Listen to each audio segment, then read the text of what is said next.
Minsan ba natanong mo sa sarili mo, yung okay pa ba yung relationship na meron ako?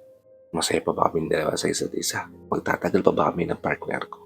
If dumaan sa isip mo yung mga questions na yan, para sa itong video na ginawa ko ngayon. Dahil dito, pag-uusapan natin yung mga senyales na yung relasyon na meron ka ngayon, okay na okay pa. Kung interesado ka malaman kung ano itong mga sites na to, tara, pag-usapan natin yan.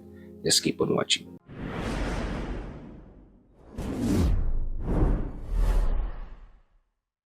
Hi, I'm Gary Opimot. Gumagawa ako ng mga videos na tulad nito para matulungan ka na maging best version ng sarili mo.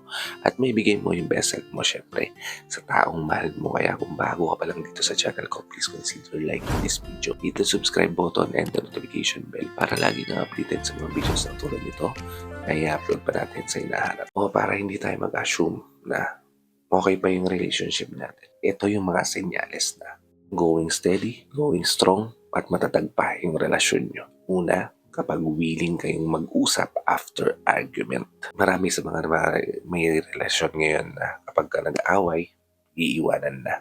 Kung may problema, tatahimik na lang, dadaan sa silent treatment.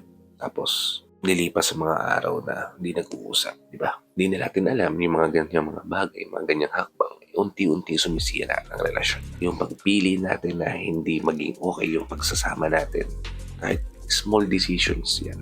Yan yung dudurog sa pagsasama yung dalawa. Kaya kung kayong dalawa ng partner mo, willing pa rin mag-usap after argument, then isang magandang senyales yan na maayos pa yung relasyon. Dahil willing pa kayong ayusin yung problema, bigyan ng malinaw na solusyon yung problema, and after that, piliin ng isa't isa. Okay? Ikalawa, hindi nyo hinahayaang manghimasok ang iba sa pagsasama nyo. Kaya nga yung relasyon ay binuo ng dalawang tao, di ba? Yung pagmamahalan nyo ay pinagtibay nyong dalawa.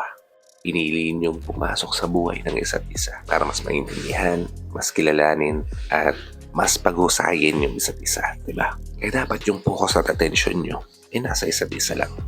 Kung may sasabihin yung ibang tao tungkol sa relasyon nyo, at alam nyo na hindi yun makakatulong sa pagsasama nyo, then neglect it.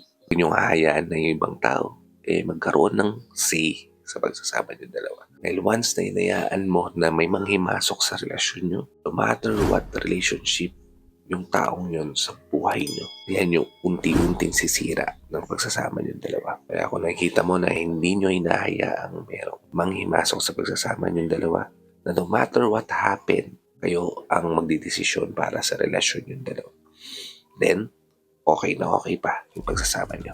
Ikatlo, ginagawa niyo ang lahat para sa isa't isa. Na-experience mo na may pakaramdam na kapag gagalit kayong dalawa, hinahainan niyo pa rin ang pagkain yung partner niyo. Binibilan ka pa rin niya ng mga bagay na gusto mo. Inaalagaan niyo pa rin yung isa't isa. Even if ramdam niyo yung galit sa puso. Then kapatid, ibig sabihin lang niyan, sobrang may care pa kayong dalawa sa isa't isa. Sobrang okay pa yung relasyon niyo. Dahil hindi mo naman gagawin yung mga bagay na kung wala ka ng pake sa partner mo, di ba? Kung wala kang pake sa tao mo, di ba? Hindi ka mag-e-effort, hindi ka magsasakripisyo. Kung hindi ka natatakot na mawawala siya sa'yo. And kung ganyan yung nakikita niyo sa relasyon niyo, ibig sabihin lang niyan, okay pa yung pagsasama niyo. Ika-apat, kapag dahan-dahan yung inaabot yung mga pangarap niyo. Minsan nakala natin wala nang direksyon yung relasyon natin eh. Wala nang direksyon yung buhay natin.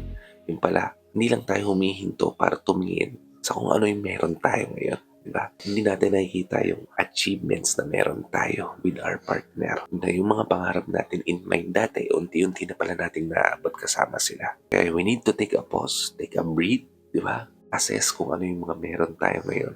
At kung nakikita mo na dahan-dahan yun na palang naabot yung mga pangarap na meron kayo, senyalis yan na sobrang okay yung relasyon na meron kayo. At ang ikalima, siya pa rin yung una para sa'yo. Na no matter what happen, pipiliin mo pa rin na umuwi sa tahanan na meron kayo. Comfort mo pa rin yung yakap niya. Comfort mo pa rin yung kiss niya. Hinahanap-hanap mo pa rin yung amoy niya.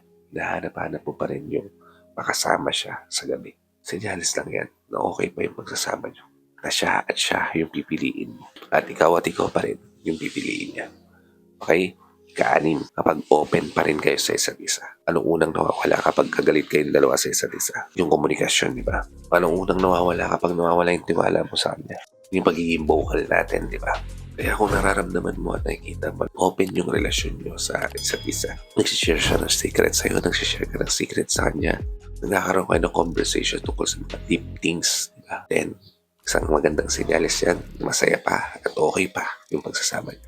At ang ikapito, never yung pinipiling masaktan yung isa't isa. Yun pa lang, di ba? Malinaw na senyales na yan na hindi nyo gustong iwan yung isa't isa. Na palagi nyong pipiliin maging masaya no matter what. Palagi niyong pipiliin yung mahal mo no matter what. At kung nararamdaman mo na ganito yung ginagawa sa inyo partner mo, never niyang gugustuhin na masaktan ka. Never niyang pipiliin na directly bigyan ka ng pain sa puso mo na yan. Then, senyales yan na sobrang okay pa yung pagsasama. Hope nabigyan ko ng insight, ideas o tips dito sa video na ginawa natin. If nabigyan ko kayo ng insight, ideas o tips, please help me share this to your loved ones. Tapos hindi rin natin matulungan ng video na to para nakatulong na kayo sa kanila. Nakatulong na rin ako sa kanila. Sa lahat ng FW viewers natin at sa mga viewers natin dito sa Pilipinas na walang sawang nanonood, sumusuporta, palagi nakatune in sa mga video na ina-upload ko. Maraming salamat po sa palagi niyong panonood at pagsuporta. Kung bago ka pa lang dito sa channel ko, please consider liking this video.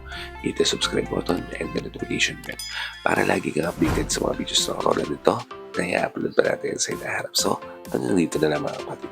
Maraming salamat ulit sa panonood. I hope to see you all on the next vlog. Ingat ka dyan palagi kapatid. May God bless you and always protect you. Peace.